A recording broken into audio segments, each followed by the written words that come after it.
अस्सलाम वालेकुम नाजरीन, गिरदो पेश पर आज के तजिए के साथ मैं हूँ रज़ीउद्दीन रज़ी। हमारा ये तजिया, हमारी वीडियो रोज़ाना शाम को 5 बजे आप देखते हैं।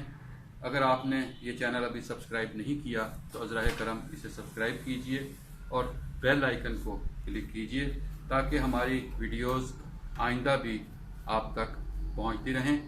आज क्या बात करना चाहता हूं, पहले शाकिर हुसैन शाकिर ने इसके बारे में लिखा, फिर कल मज़हर जावेद साहब का फ़ोन आया। बात कर रहे थे कि जून का महीना इस मरतबा ज़्यादा दर्दनाक हो गया और 1 जून से अब तक अगर हम गिनती करें तो बहुत आसानी के साथ हम 15-20 नाम तो अपने हल्का अहबाब में से देख लेते हैं जिनका इंतकाल हुआ। किसी के अजीज़ का, किसी के रिश्तेदार का, किसी की अहलिया का, किसी का अपना। और उसमें हमें आगाज़ हमें हुआ था जब सबसे पहले हमें आसिफ फ़रूखी साहब के अचानक इंतकाल की खबर मिली थी। बहुत बड़ा नाम था लिटरेचर का।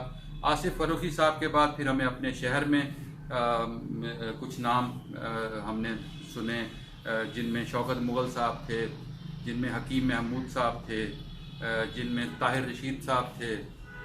फिर इसी तरह और बहुत से नाम मुल्की सतह पर बड़े नाम आए, जिनमें सबिया खानम साहिबा अदाकारा, बड़ा उन्होंने रूल किया पाकिस्तान की फ़िल्म इंडस्ट्री पर। तारिक अजीज़ साहब जो पार्टियां तब्दील करने, वफादारियां तब्दील करने के हवाले से खूब जाने जाते थे और जिस सतह पर जाकर उन्होंने अपने प्रोग्राम को बरकरार रखने के लिए और रिकॉर्ड कायम करने के लिए जद्दोजहद की, उसकी कहानियाँ आप पढ़ते हैं तो शर्म भी आती है कि एक शख्स जिसकी हम इतनी इज्जत करते थे और जिसके साथ पाकिस्तान जिंदाबाद का नारा लगाते थे, वो पाकिस्तान जिंदाबाद के लिए क्या कुछ करता रहा।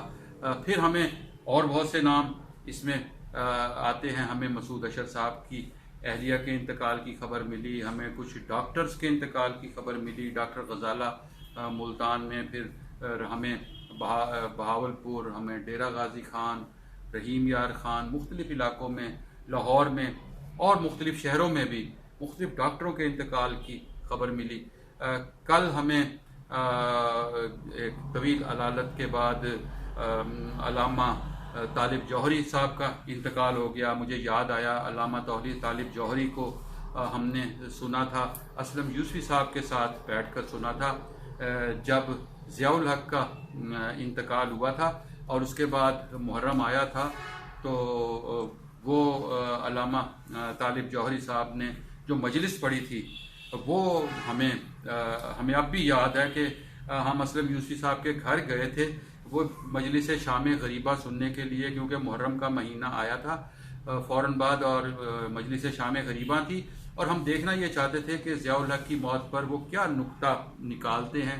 और उन्होंने नुक्ता भी निकाला था और बात कह दी थी सरकारी टीवी पर आकर। एक शख्स जिसे शहीद करार दिया जा रहा हो उसके बारे में आकर बरमला बात कर देना बहरहाल किसी आलिम का ही काम है और उन्होंने ये किया। और मुफ्ती नईम साहब का इंतकाल हुआ।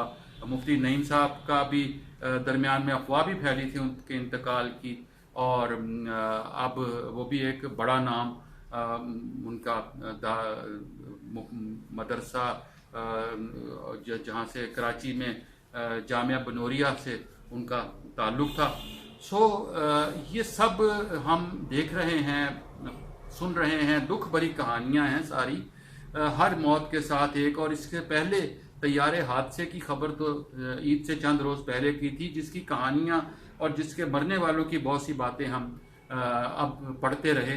लेकिन बात जो शाकिर ने लिखी थी वो बात दिल को लगती है।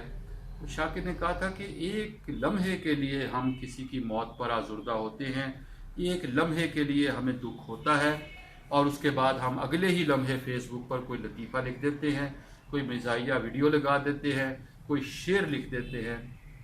यही हाल चैनल्स का है, यही हाल कालम नवीसों का है। बहुत किसी को याद कर लिया तो एक दिन, अब तो घंटों तक बात रह गई है।